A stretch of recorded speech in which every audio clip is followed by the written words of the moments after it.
अगर हम स्टार्टअप के डीएनए को समझें तो उसमें 3-4 कंपोनेंट्स होते हैं जो स्मॉल बिजनेस में नहीं होते हैं। One is innovation, that which is something जो टेक बेस्ड है। सेकंड, वो ग्रो बहुत जल्दी करता है, स्केलेबिलिटी होती है। ग्रो जब करता है तो उसमें मल्टीपल कॉस्ट नहीं लगता है, वो एक ही कॉस्ट में ग्रो करता है।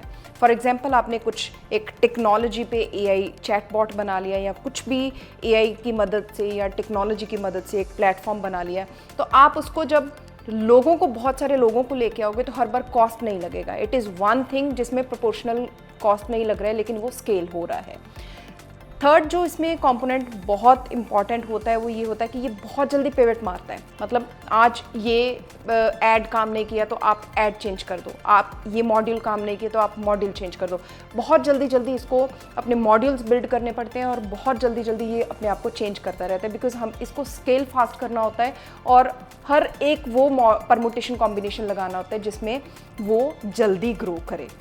एंड लास्ट जो होता है, इसमें अनसर्टेनिटी होती है, कोई भी गारंटी नहीं होती। आप जब भी स्मॉल बिजनेस करते हैं तो उसमें आपको जब भी फंडिंग की ज़रूरत पड़ती है तो आप कोलेट्रल दे करके लोन लेते हैं, स्मॉल बिजनेस लोन्स लेते हैं या किसी से उधारी लेते हैं, उसके लिए भी इंटरेस्ट पे करते हैं। लेकिन स्टार्टअप एक ऐसा इकोसिस्टम होता है जिसमें आप गारंटीज़ भी नहीं देते हैं और सर्टेनिटीज़ भी होती हैं। और अगर हम फंडिंग की बात करें तो angel investor and then VC and then exit IPO की तरह होता है।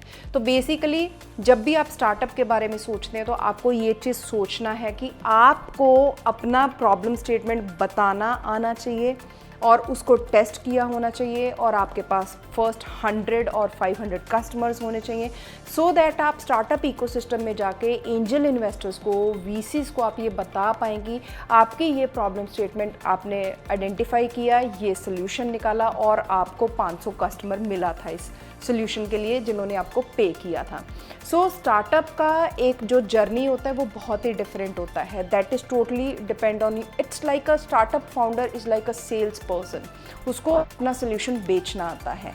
तो आपको ये समझना इज़ वेरी इंपॉर्टेंट कि जब आप स्मॉल बिजनेस में जाते हैं तो उसमें जो भी फंड्स लगते हैं उसमें कहीं ना कहीं आपका कोलेट्रल लगता है या लोन्स में इंटरेस्ट पे करते हैं, ये सब चीज़ें साथ में कैरी फॉरवर्ड होके आती हैं। लेकिन एक स्टार्टअप में जब आप अपने मॉडल के ऊपर बहुत ही कॉन्फिडेंट होते हैं तो आपको एक वो तरीका मिलता है, वो जर्नी मिलता है जिसमें एंजल इन्वेस्टर से लेके आप आईपीओ तक जाते हैं।